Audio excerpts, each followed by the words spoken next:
So this is going to be a little bit of a longer video. I want to show you from the get-go of how I worked with this. So no one was really sure what was the main trigger. And we were unsure if this aggressive behavior is from fear, if it's from human aggression. It could be a barrier issue, where there is a barrier that's causing frustration or a negativity when a barrier is present. So what I'm doing is I'm using calming signals. I am walking up sideways, keeping my body turned to the side, not making eye contact, ignoring, using all the communication skills to help her understand that I am not here to be confrontational and I'm not here to cause any conflict. Once I have approached using my calming signals, I now need to see if I can even get into the kennel with the dog or get the dog out. You can see that each time I'm trying to open the door and move the door, she is attacking and trying to come out of the door. However, when I am opening the door, she's not launching herself at it as much. So I'm starting to get an idea that I believe the majority of her issue is actually the barrier that is there, and that is causing more fear than me. Now, me being there with the barrier is not necessarily going to put me in the best light, but again, I've got to get her out of this kennel. I don't want to have to hook a leash to her collar because that would create too much conflict in her system. That would require me to get way too close right now. And because I'm not sure if she does have human aggressive issues or if it's just a barrier and a fear reactivity, I have to play with it. Now, I held this door open for probably a good 45 seconds to a full minute. And I did not get any reactivity during that time.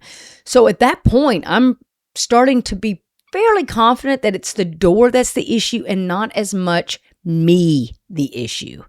And each time I'm closing it, I'm starting to get a little bit of that reactivity. That's when I decide that it is then time to try to get her out of the kennel because the door being closed is what the main issue is. But I also don't want her to just run out of the kennel freely, being that the room is too large that if I have to capture her, I would likely have to be more confrontational and that would create more fear in her. So I don't want her coming out of the run until I have some control. So I know that I cannot hook her collar to the leash.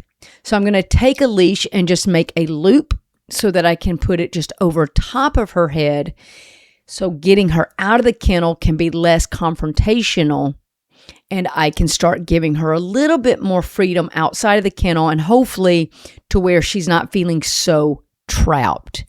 Being in an enclosed room such as this can create fear in the dog because she can feel trapped. Again, I don't want to be confrontational, so I'm doing my best to not have to lean over her. I don't want her to have to be reactive in that sense. Once I get her out of the room, she definitely seems to be a little bit more relaxed. However, I'm going to continue using my calming signals. I'm going to continue staying to the side. I'm going to continue to ignore her. And then when I do interact with her, I'm going to interact with her with just very short conversations, so maybe 2 to 3 seconds. I might say, "Hey, baby girl, how are you?" And then I'm going to go back to ignoring her. That way I'm giving her opportunities to make decisions. Now she is sniffing me, checking me out. My coveralls smell like a lot of dogs and like food, so it's not unusual to have a lot of that sniffing. I still have to get the leash attached to her collars for safety purposes to take her outside of the building. In order to do this, I have to be able to do it without confrontational moves. I don't want to lean over. I don't want to force her. Don't want to trap her. I always want to make sure that she feels like she has some agency over herself, letting her sniff the leash. And again, I want to hook this leash and collar up with the least amount of confrontation. So I don't want to lean over. So going to the side, using a side position. So when I go to hook up the collar, It's a very calm movement and to the side and not over top of her head. My next big step is needing to remove the gray leash from around her neck without her feeling threatened.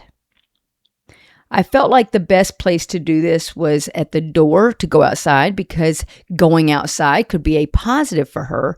So I felt like her emotions were a little bit better. Once outside, I want to see if we can become friends, because I'm going to have to inevitably work with this dog. So I'm going to still use my calming signals. I'm going to squat, give her an opportunity to move in closer if she wants.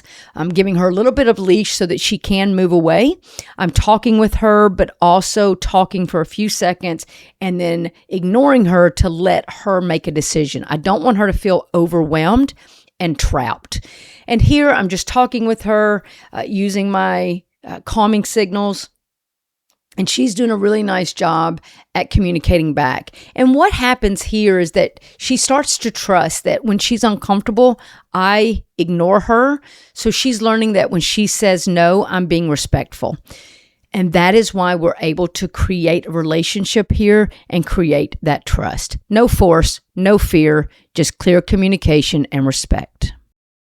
When respecting dogs and their emotions and understanding the underlying motivator to the emotion, instead of just seeing the external behavior and feeling like I need to fix that.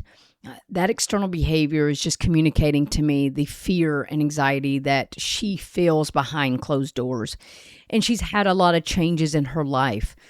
She's had, different homes and different people, and she's not had the best interaction with strangers. And so by helping her to learn trust and communication, you can see how she is now trusting me, and I can work with her and teach her better skills. She can trust that I will respect her emotions and that I will help guide her into navigating this environment that's not necessarily the most appropriate for her system. Overall, she was a wonderful, wonderful dog who just had some really difficult times in her life dealing with chronic stress and trauma. But she ended up being adopted and living her absolute best life possible, and she will certainly be missed.